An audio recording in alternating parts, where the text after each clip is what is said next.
जय माता दी मित्रों माँ कालका एस्ट्रोलॉजी चैनल में आप सभी का हार्दिक स्वागत है। अगर आपने चैनल को सब्सक्राइब नहीं किया है तो चैनल को सब्सक्राइब करें और बेल आइकन को प्रेस करें ताकि आप हमारी लेटेस्ट वीडियो को देख सकें। मित्रों, आज हम स्टार्ट करने वाले हैं yearly prediction for cancer ascendant 2025। कर्क लगन के जातकों के लिए वर्ष 2025 का वार्षिक फल आइए आरंभ करते हैं। मित्रों, अगर आपकी लगन कुंडली के अंतर्गत लगन में 4 नंबर लिखा हो, इसका मतलब आपका कर्क लगन है, जो कि चर लगन है, जल तत्व लगन है। विशेषतः आपके ऊपर इसका प्रभाव रहता है कि आप कहीं ना कहीं गतिशील अवस्था में रहते हैं, स्वयं को बदलाव की ओर, चंचल प्रवृत्ति आपकी रहती है, बदलाव की ओर ले जाती हैं, अपने आप को बदलने का प्रयास करते हैं। इमोशंस हैं, भावनाएं हैं, लविंग एंड केयरिंग नेचर आपका रहता है, मातृत्व वाला गुण आप में बना रहता है। विशेषतः आप बहुत ज़्यादा करुणामयी हैं, दयामयी हैं, ममतामयी हैं, ये प्रवृत्ति आप में रहती है। स्वयं ना खाकर अन्य को खिलाना, अन्य की मदद करना, स्वयं कुछ ना होते हुए भी अन्य को बहुत कुछ जो देने की प्रवृत्ति होती है या हील करने की प्रवृत्ति होती है, वो हीलिंग पावर आप में सबसे ज़्यादा रहती है। अपने कहीं ना कहीं आप इमोशंस को कंट्रोल करना आपके लिए विशेषतः लाभप्रद रहेगा। तो इस बात का ध्यान रखना कि अपनी भावनाओं को हर किसी के सामने व्यक्त करना नहीं चाहिए, यही आपके लिए एक श्रेष्ठता रहेगी। ये ध्यान आपको हमेशा रखना चाहिए। विशेषतः जो 2025 के अंतर्गत, वैसे तो सभी लग्नों के लिए है, लेकिन आपके लिए एक विशेष बड़ा बदलाव, क्योंकि इस समय चारों ग्रह शनि, गुरु, राहु, केतु, इनका राशि परिवर्तन होगा। राहु केतु को अगर हम देखें तो एक ही है, लेकिन एक साथ ही होता है। तो शनि, गुरु, राहु, केतु, इनका राशि परिवर्तन होने वाला है।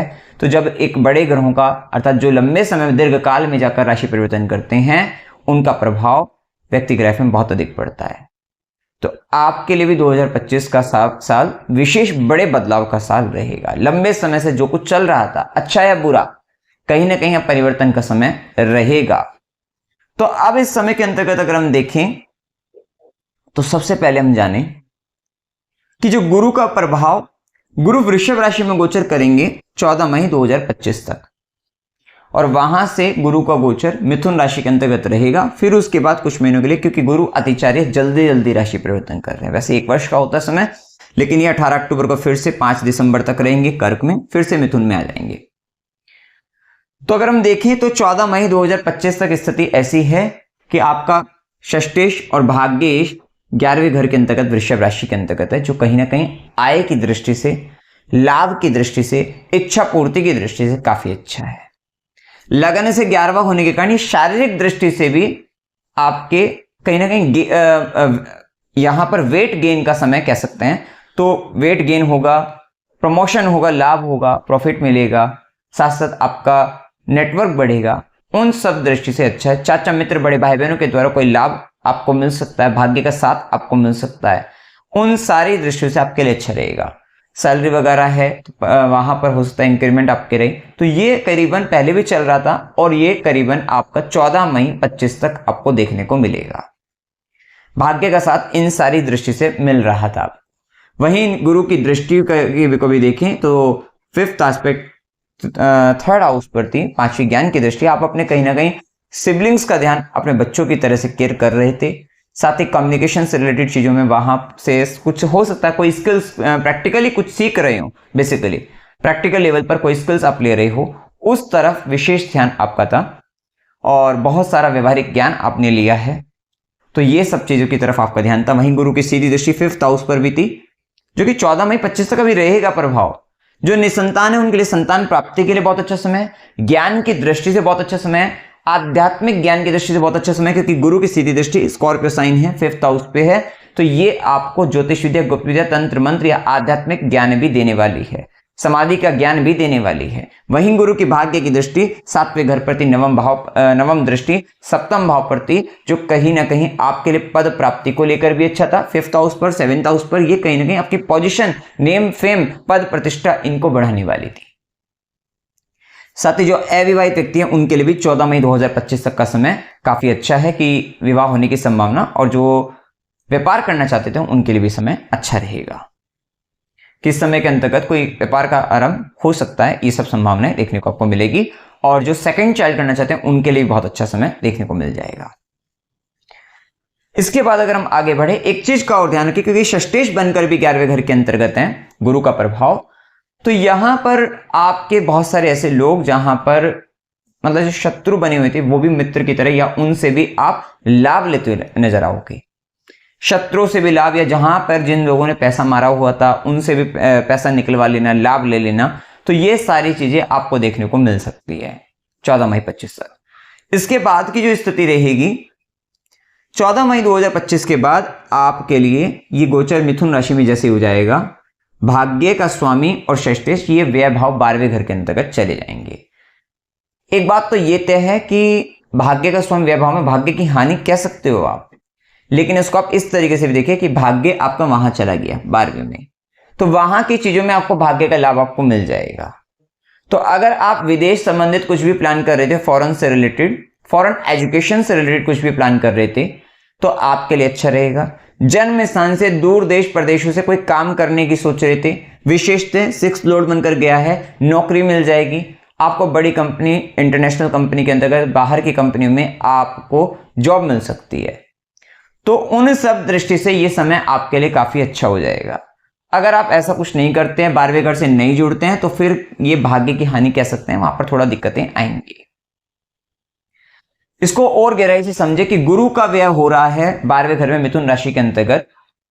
आप इस समय के अंतर्गत लोगों को ज्ञान देते हुए नजर आ सकते हो, और कैसा ज्ञान, बहुत प्रैक्टिकल लेवल पर आप कुछ स्किल्स बेस्ड, कुछ हैंड मतलब कुछ हस्त से संबंधित हो सकता है, हैंडक्राफ्ट से रिलेटेड कुछ भी आपने सिलाई, कढ़ाई, बुनाई इस तरीके का भी हो सकता है, या कोई पेंटिंग से रिलेटेड कुछ है, मतलब कहीं ना कहीं हाथ से की जाने वाली कुछ ऐसा, या कोई आपकी प्रैक्टिकल लेवल पर कोई स्किल्स आपने सीखा हो, कोई ज्ञान आपने लिया हो सकता है कि कोई मान लो कोई लैंग्वेज से रिलेटेड है और आप उसको मतलब राइटिंग, कम्युनिकेशन इससे भी रिलेटेड हो सकता है। इन सब चीजों पर खर्चा होगा, इन सब चीजों से लाभ लिया जा सकता है।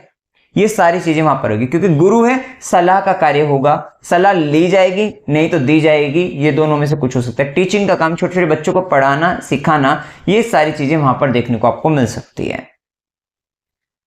तो कहीं ना कहीं गुरु का 12वें घर में गुरु संबंधी चीजों पर खर्चा, संतान पर खर्चा, ये होने की भी संभावना देखने को आपको मिलेगी यहां पर, क्योंकि गुरु प्रतिकारक भी होते हैं और गुरु आपके आध्यात्मिक हो सकता है, क्योंकि आपका 9th तो 12th हाउस के अंतर्गत जा रहा है, 6th भी जा रहा है, तो आप हो सकता है गुरु के आश्रम में वहां पर जो बच्चे हैं उनके लिए आप ज्ञान की सामग्री, कोई आप स्टेशनरी का सामान उनके लिए देकर आए, उन चीजों पर खर्चा हो, क्योंकि वहां पर इससे रिलेटेड कहीं ना कहीं जाना है आपका। अगर आप दे दोगे तो सही रहेगा, अन्यथा फिर वो कहीं ना कहीं कुछ बॉडी के पार्ट से, बीमारी के थ्रू कहीं ना कहीं वहां से निकल जाएगा, ये किसी परेशानी के द्वारा निकल सकता है।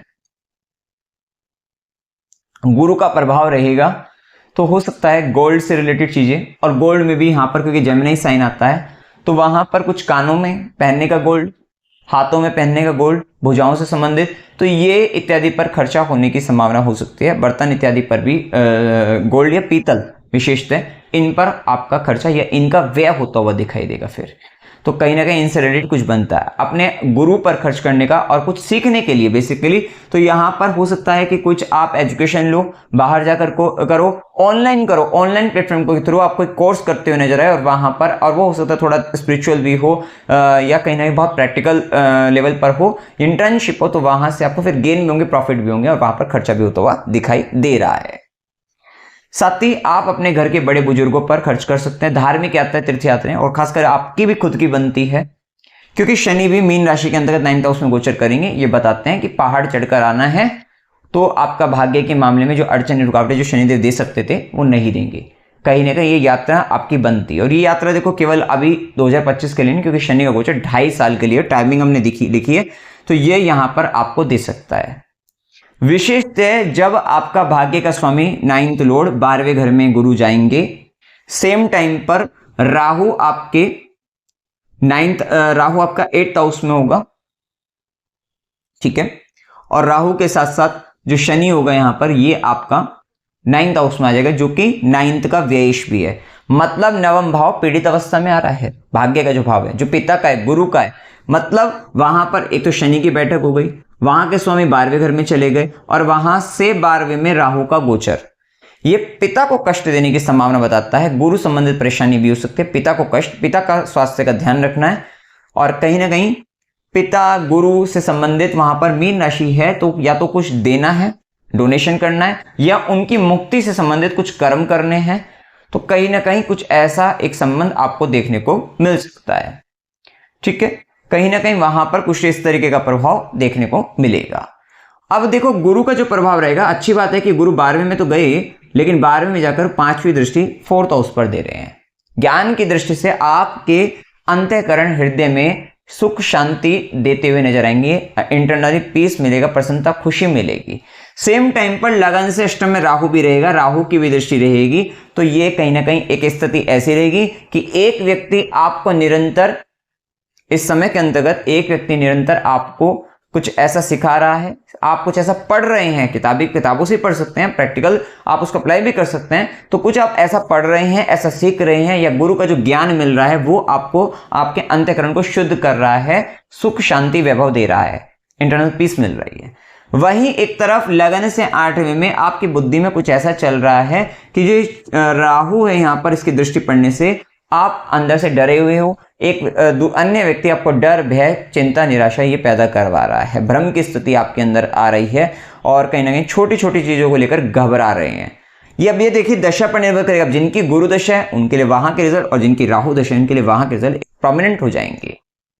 तो ये भी स्थिति देखने को आपको मिलेगी। वहीं गुरु की जो सीधी दृष्टि षष्ठम भाव पर बहुत अच्छी है, नौकरी के लिए बहुत अच्छे, जॉब के अंतर्गत की जितनी भी दिक्कतें हैं वो खत्म होंगी, वहां पर लाभ मिलेगा। वैसे भी गुरु और शनि की दृष्टि षष्ठम भाव पर है, 6th हाउस आपका एक्टिवेट हो जाएगा। जो व्यक्ति बहुत समय से सोच रहे थे जॉब करनी है, जॉब करते हुए दिखाई दे सकते हो आप। नौकरी के लिए 6th हाउस एक्टिवेट, सेवा का काम कर सकते हो।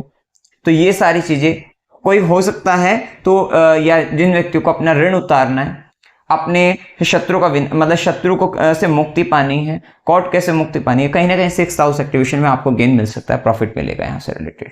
ठीक है, और वैसे भी अपने आप यहाँ से लोड 12वें घर के अंतर्गत जा रहा है, तो वहां जाकर कुछ बाहरी स्थितियों के तहत आपको, जैसे हमने कहा कि फॉरेन उसमें कंट्री में जॉब भी आपको मिल सकती है, बाहरी क्षेत्रों से आपको लाभ मिलेगा वहां पर। ठीक है, सेवा का काम करने से, खासकर जानवरों की भी सेवा करने से आपको लाभ मिलेगा। ठीक है, वहीं गुरु की नवी और साथ साथ ये मामा और मौसी के संबंधों में भी शांति और सुख लेकर आएगा। वहीं गुरु की नवी दृष्टि, भाग्य की दृष्टि आपके अष्टम भाव पर है, 8वें घर में राहु का गोचर और 12वें घर से गुरु की, जो कि मिथुन राशि में बैठे गुरु की दृष्टि, 8वें घर पर राहु की दृष्टि संबंध प्रॉपर है, गुरु पर भी राहु का पर भी।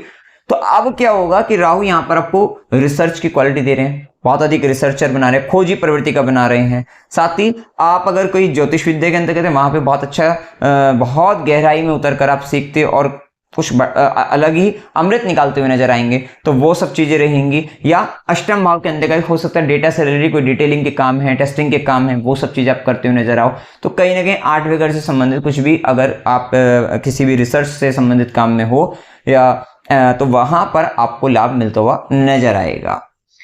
गुरु की ज्ञान के दृष्टि अष्टम भाव पर होने से ये और आपको लाभ देगा। साथ ही राहु के कारण हो सकता है कि आप आपके ससुराल पक्ष की ओर से या कुछ ऐसा लगे कि मतलब जो सही ना हो, या एक इल्यूजन, एक भ्रम की स्थिति बने। वहीं गुरु की ज्ञान की दृष्टि उन चीजों को, ये राहु को नियंत्रित करते हुए नजर आएगी, थोड़ा शॉर्टकट तरीके से, क्योंकि राहु आपकी बुद्धि, ये आपका सर जो है, सारा का सारा जो फोकस रहेगा अष्टम भाव पर, तो आप कहीं ना कहीं शॉर्टकट तरीके से गेन करने की, लॉटरी सट्टा इत्यादि से लाभ लेने की सोच सकते हैं। और वहीं गुरु की दृष्टि रहेगी तो वो आपको कंट्रोल रखेगी, ऐसा मतलब सही तरीके से सही मार्ग पर चलकर धन कमाइए, अन्यथा ये राहु आपको परेशान कर सकता है।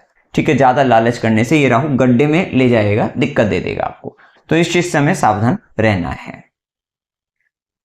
अब इसके बाद अगर हम देखें तो गुरु का गोचर, वैसे तो आगे 5 दिसंबर से फिर से गुरु मिथुन में वहीं पर मिलेंगे, लेकिन 18 अक्टूबर से 5 दिसंबर ये टाइम आपके गुरु उच्च के हो जाएंगे। भाग्य का स्वामी आपके लगन पर आकर उच्च का हो जाएगा। एक तो ये आपको एक बड़ी पर्सनैलिटी बना देगा, आपको ज्ञानी बना देगा, अहंकार करने से बचना है बस। साथ साथ आपका मेंटल लेवल पर अगर हम देखें, स्पेस एलिमेंट आपका दिमाग में काफी, मतलब ये आकाश तत्व की वृद्धि कर देगा, काफ़ी अच्छी चीज़ों को आप समझ सकेंगे, स्टोर कर सकेंगे, वो सारी चीज़ें रहेंगी। साथ ही आपको अपॉर्चुनिटीज मिलती हुई दिखाई देगी, अवसर मिलेंगे, क्योंकि भाग्य का स्वामी 9th और लगन पर आकर आपको अवसर जरूर देगा, अपॉर्चुनिटीज मिलेगी। लेकिन क्या होगा उस अपॉर्चुनिटीज पर, क्योंकि सप्तमें शनि या अष्टमें शनि ये आपका 9th हाउस में बैठा है, तो या तो आपके स्पाउस, जीवन साथी या ससुराल पक्ष या कुछ भी अड़चने परेशानियां वो वहां पर भाग्य के मामले में रुकावटें देंगी, लेकिन फिर भी गुरु की भाग्य की दृष्टि उन रुकावटों को दूर करने का प्रयास करेगी। मतलब हो सकता है कि आपको कोई अपॉर्चुनिटीज मिले और आपके ससुराल वाले कहें कि ये नहीं, ये सब नहीं करना है, या आपके स्पाउस कहते हैं ये सब नहीं करना है, कहीं ना कहीं ये सब हो सकता है। लेकिन उसके बावजूद भी गुरु की भाग्य की दृष्टि वहां पर पड़ी, वो उनको कंट्रोल करेंगे, और जिसके कारण वो चीज आप उसको में थोड़ा सा आपका सपोर्ट रहेगा और वहां से आप आगे बढ़ते हुए चले जाओगे, तो वहां पर लाभ भी मिलेगा। तो कहीं ना कहीं लगन पर गुरु का गोचर भाग्य की वृद्धि, भाग्य का साथ आपको देगा, तो ये टाइम भी आपके लिए काफी अच्छा कह सकते हैं। वहीं क्योंकि 14 मई 25 से 18 अक्टूबर तक तो जैसे कि हमने बताया कि फिर उस समय में शादी को लेकर अच्छी स्थिति नहीं थी, बच्चों को लेकर अच्छी स्थिति नहीं थी, लेकिन जैसे ही गुरु उच्च के होंगे 18 अक्टूबर से 5 दिसंबर, ये टाइम पीरियड फिर से आपके लिए, बच्चे के लिए और शादी के लिए, दोनों के लिए अच्छा हो जाएगा, और मतलब ये टाइम पीरियड आपके लिए फिर फेवरेबल हो जाएगा इन चीजों के लिए। साथ ही ये टाइम आपके लिए हायर लर्निंग्स के लिए अच्छा होगा। वैसे भी आपके कर्म कारक शनि जो है ना, वो आपके नवम भाव भाग्य के भाव में है, तो वहां से संबंधित कर्म, गुरु संबंधित, पिता संबंधित, पिता की जिम्मेदारी आना, गुरु की जिम्मेदारी आना, उनको कुछ देना करना, क्योंकि मीन राशि के अंतर्गत हैं, साथ ही उनकी मुक्ति से संबंधित कुछ कर्म, वो सारी चीजें आप करते हुए नजर आएंगे। साथ साथ हायर लर्निंग से रिलेटेड कर्म भी आपके जीवन में रहेंगे, तो ये उच्च शिक्षा का काम भी यहाँ पर कर्म बनता हुआ आपको दिखाई देगा। वहीं शनि की दृष्टि आपके 11वें घर के ऊपर रहेगी, थोड़ा सा आपकी इच्छाओं को बाधित करेंगे, रोक कर रखेंगे, कंट्रोल करके रखेंगे शनिदेव। सीधी दृष्टि रहेगी आपके पराक्रम भाव पर, विशेषतः थोड़ा हार्डवर्क बढ़ा देंगे, और 10वीं कर्म दृष्टि जो और थोड़ा आपके सिबलिंग्स के थ्रू कह सकते हैं थोड़ा दुख का भाव आ सकता है, आस पड़ोस के व्यक्तियों के कारण थोड़ा दुख का भाव आ सकता है। वहीं शनिदेव की 10वीं दृष्टि कर्म दृष्टि 6th भाव पर, तो आपके लिए सेवा के कर्मों को यहाँ पर बताती है। जितना ज्यादा आप यहाँ पर दान पुण्य कर्म करोगे, ये 9th हाउस शनि आपको उतने ही अच्छे रिजल्ट देकर आपका 6th हाउस जो भी कर्ज वगैरह है, ठीक है, किसी तरीके का रोग रिपुरिन झगड़ा कहीं पर भी फंसे हुए ना, वहां से आपको निकालने वाला रहेगा, तो उन सारी दृष्टियों से आपको लाभ भी देगा। बस एक टाइम का ध्यान रखना है, 29 मार्च से 18 मई ये शनि राहु एक होकर 9th हाउस में बैठेंगे।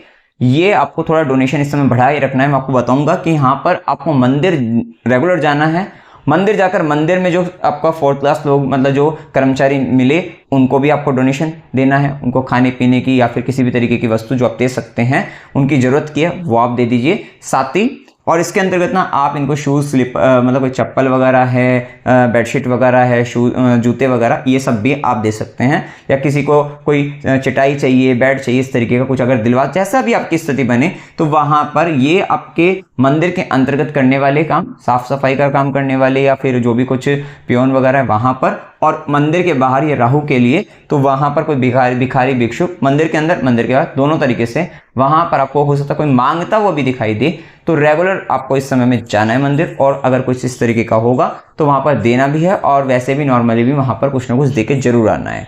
तो ये करने से क्या होगा कि भाग्य की, क्योंकि थोड़ा सा आपके पिता पर, गुरु पर, वहां पर थोड़ा कष्ट दे सकता है, या आपके हायर लर्निंग्स के अंतर्गत थोड़ा सा आपको प्रॉब्लम्स दे सकता है, या करियर के अंतर्गत बेसिकली आपको अप्स एंड डाउन्स इस समय में देखने को मिल सकते हैं। तो इस बात का ध्यान रखना, और खासकर आप व्यापारी हैं तो व्यापार के अंतर्गत इस तरीके की दिक्कतें देखने को मिल सकती हैं, और इस समय में अपने व्यापार के अंतर्गत नीति नियम कायदों को ध्यान में रखना है, क्योंकि ये बाधित होते हुए दिखाई देंगे। शॉर्टकट से बचना है, क्योंकि कहीं ना कहीं यहां पर आप जा सकते हैं, और खासकर क्योंकि सप्तमेश खुद अपने से 30 से जाके शनि राहु, तो आप देख लेना ये टाइम पीरियड में आपका पार्टनर खुद बहुत अधिक संघर्ष करते हुए, पराक्रम दिखाते हुए, संघर्ष करते हुए आपके भाग्य में अड़चनों का कार्य कर सकता है, रुकावटें डाल सकता है। ये सारी स्थिति वहां पर हो सकती है। पार्टनर खुद भी पीड़ित होगा, क्योंकि सप्तमेश खुद शनि है और राहु केतु के प्रभाव में आकर ये थोड़ा सा दिक्कत दे सकता है। और सेम टाइम पे भाग्य का स्वामी गुरु 12वें व्यय के भाव में है, तो ये थोड़ा प्रॉब्लमेटिक टाइम आपके लिए रह सकता है।